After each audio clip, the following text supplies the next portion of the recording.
Hello, je suis Wery Poetry, poète et slameuse et j'ai un message à partager à quelqu'un. Tu sais, quand tu cherches à acheter une voiture, derrière tu recherches un certain bonheur. Excusez-moi, il fait vraiment chaud.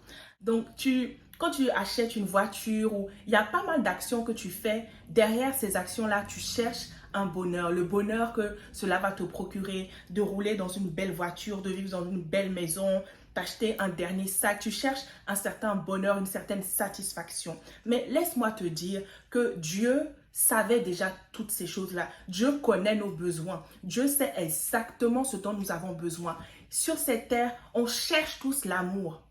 On cherche tous la joie. On cherche le bonheur. On cherche la paix. Et devinez quoi? Dans la Bible, il a dit, méchants comme vous êtes, mais vous savez donner de bonnes choses, je paraphrase, hein. Vous savez donner de bonnes choses à vos enfants. Moi, en tant que le Père céleste, etc., je vais vous donner ce qu'il y a de mieux. Et c'est le Saint-Esprit. Donc, tout ce qu'on cherche là se retrouve dans le Saint-Esprit. Regardez le Galates 5, 22, le fruit de l'Esprit. Dans le fruit de l'Esprit, il y a la paix, il y a la joie, il y a le bonheur, il y a toutes ces choses qu'on recherche. Et quand tu achètes ta voiture, tu peux la perdre. Elle peut s'abîmer. Quand tu achètes une voiture, quand tu achètes une maison, cette maison-là, tu peux la perdre. Tu peux investir dans une relation pour chercher un certain bonheur. Tu peux faire poser telle action, acheter un sac, acheter plein de choses pour avoir un certain bonheur. Mais ces choses-là sont éphémères, ou ces choses-là sont fragiles en fait. C'est très fragile de mettre son bonheur dans la sape. Imagine, tu as plus d'argent, tu ne peux plus te saper comme avant. Ton bonheur va disparaître du jour au lendemain. Tu as tout misé sur ta maison et tu la perds, ou elle s'abîme, ou tu te fais braquer ta voiture, etc. C'est fragile. Imagine mettre toute son attention, sa concentration sur quelque chose qui est tellement fragile que tu peux perdre ou qui peut changer du jour au lendemain.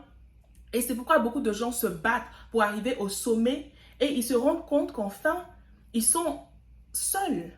Ou ils se rendent compte que je me suis battue pour arriver à ce stade-là, mais je ne me sens pas si comblée que ça. C'est un faux bonheur ou c'est un bonheur éphémère. Sur le coup, tu as la joie et puis paf, le train-train quotidien, les problèmes de la vie réapparaissent. Donc, c'est pour te dire, ma soeur, mon frère, ma soeur, la royauté, comme je veux vous appeler, parce que nous sommes des rois et des reines, la royauté.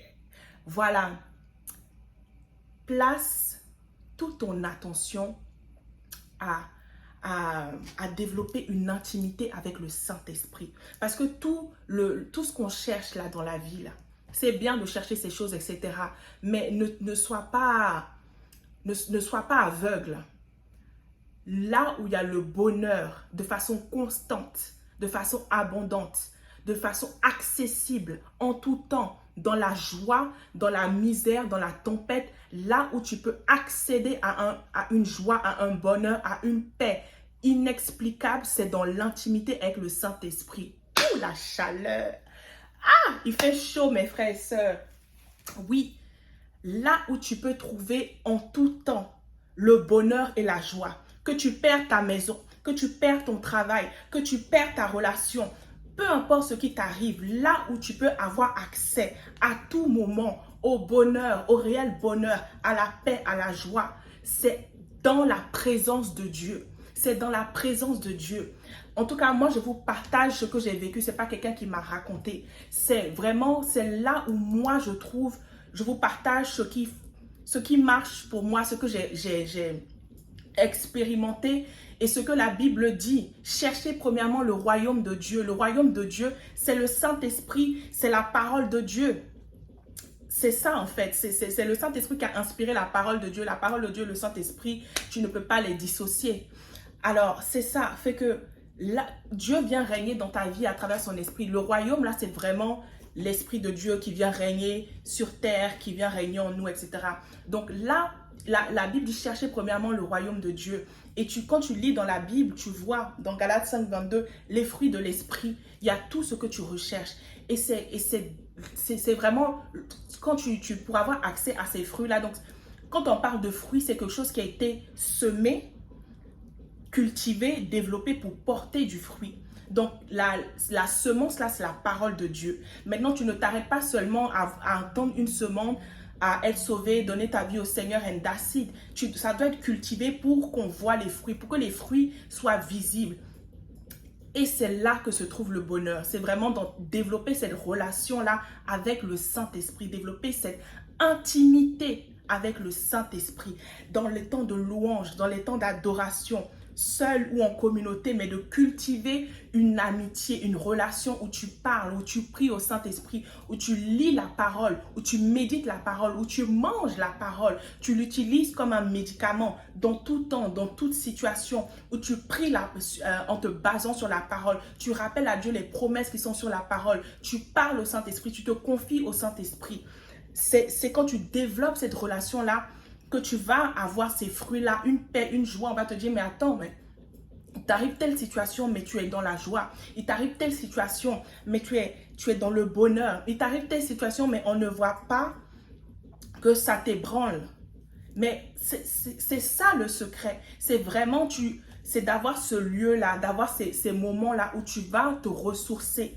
Où tu vas te ressourcer, tu vas puiser tes forces vraiment dans la parole, dans cette communion, voilà le mot, communion avec le Saint-Esprit, cette intimité que tu vas développer. C'est une relation qui grandit à plusieurs niveaux. C'est comme si tu développes une relation avec quelqu'un et d'abord tu as accès, tu es un invité, tu as accès d'abord au salon. Donc, c'est avec le Saint-Esprit, d'abord, c'est comme si tu vas avoir accès au salon, etc. Puis plus tu te rapproches, tu peux avoir accès au bureau, au paperasse où les documents importants sont présents, etc. Puis plus tu développes une relation d'intimité avec cette personne, et là, maintenant, tu as accès à la chambre, au lieu secret, à ce coin-là intime, tu vois.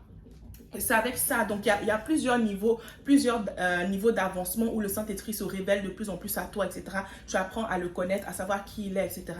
Donc vraiment, c'est pour vous encourager que le bonheur là, le bonheur que tu cherches, la joie que tu cherches là, c'est dans le Saint-Esprit. Dieu nous a déjà tout donné. Il savait déjà ce dont on avait besoin. Il savait qu'on avait besoin de paix, on a besoin d'amour, on a besoin de joie. Et c'est pourquoi il nous a donné le Saint-Esprit aussi. Il nous a donné le Saint-Esprit, c'est un signe que nous lui appartenons, c'est aussi une alliance, etc. Mais le Saint-Esprit, cette personne-là, possède toutes ses qualités. Et quand tu es en contact avec cette personne-là, ces qualités-là se déversent en toi, tu vois. Donc, c'est vraiment important de marcher avec le Saint-Esprit, de développer cette intimité-là, de prendre des temps, d'avoir une routine où tu te lèves le matin, tu te lèves vraiment dans la journée pour parler au Saint-Esprit. Tu ouvres ta Bible pour en savoir plus c'est qui le Saint-Esprit. Tu vois, tu développes ça, tu développes ce contact-là parce que c'est là où se trouve ton vrai bonheur qui ne va pas changer. Qui ne va pas changer. Moi, là, c'est vraiment ça. J'ai vraiment expérimenté ça en 2020 parce qu'on était confinés.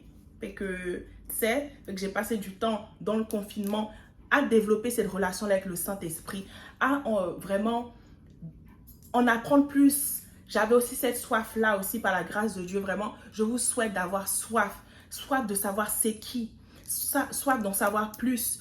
Ne laissez pas, il ne faut pas que ce soit quelque chose que quelqu'un vous raconte. Vous-même, vous devez l'expérimenter. Et votre vie va témoigner de ça. Ben, poème que j'écris, mon inspiration, tout ça là, je compte sur le Saint-Esprit, je vis dans cette dépendance-là et il y a tellement de témoignages de choses que vraiment, en tout cas à ce niveau-là, au niveau de l'art, de la poésie, franchement, je n'ai plus trop peur. Je compte sur lui. On me dit, écris sur ça. Oh, moi, je sais que sur le coup, je n'ai pas l'inspiration, mais je me dis, Dieu va faire. Je compte sur le Saint-Esprit et il fait toujours des merveilles. C'est développer cette confiance-là, développer ce sens-là où tu entends la voix du Saint-Esprit et il t'inspire. Il t'inspire des choses à faire, des actions à poser. Il m'a même inspiré une fois d'organiser un anniversaire surprise. C'est le Saint-Esprit, c'est tout ça. Et c'était justement dans cette période, en tout cas, où je me rapprochais encore plus du Saint-Esprit. Et c'est ça aussi que je veux partager dans mes ateliers de poésie gospel. C'est apprendre à développer cette ouïe cette habitude d'entendre le Saint-Esprit et de se laisser guider par le Saint-Esprit pour écrire des poèmes, pour écrire des messages qui portent de vie, qui portent la vie, des messages de lumière, des messages qui apportent un plus dans cette société, dans l'humanité qui a besoin de plus en plus de lumière avec tous ces ténèbres, avec toutes ces mauvaises ondes, mauvaises nouvelles et mauvaises choses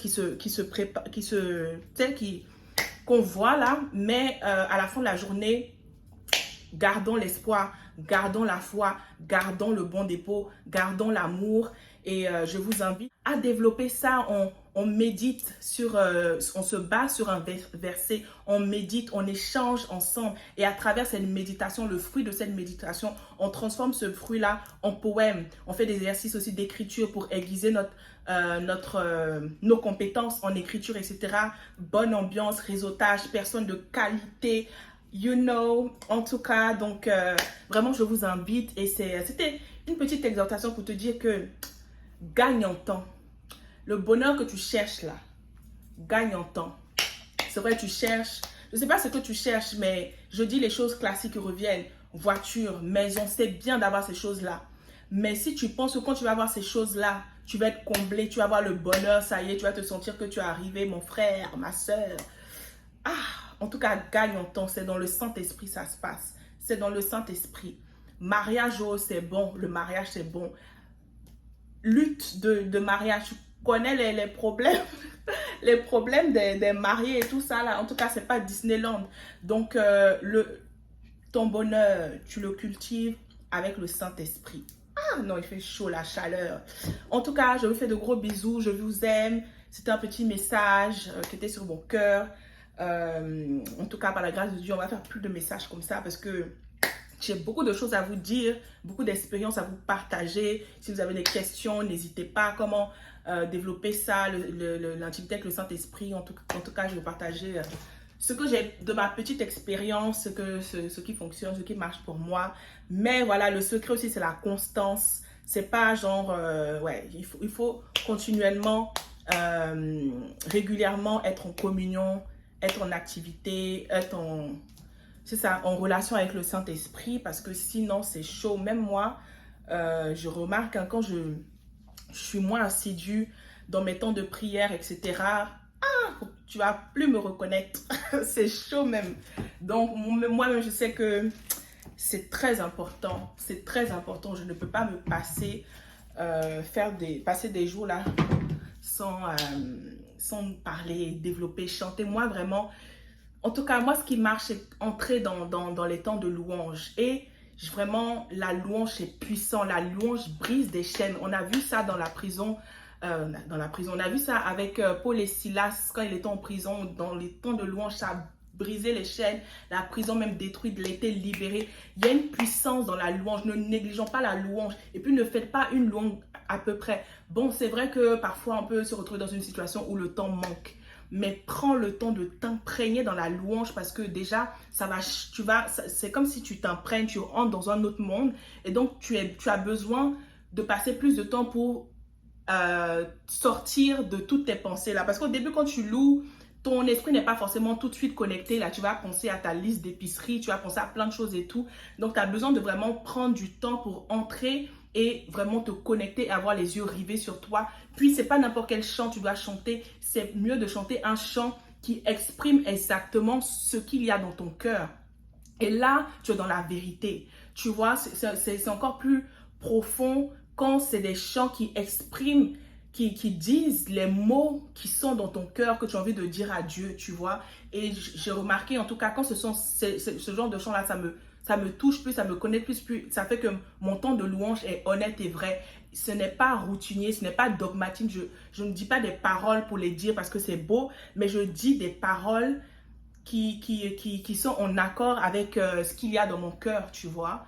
En tout cas, j'aurai le temps de jaser là-dessus parce que la louange, l'adoration, c'est chic.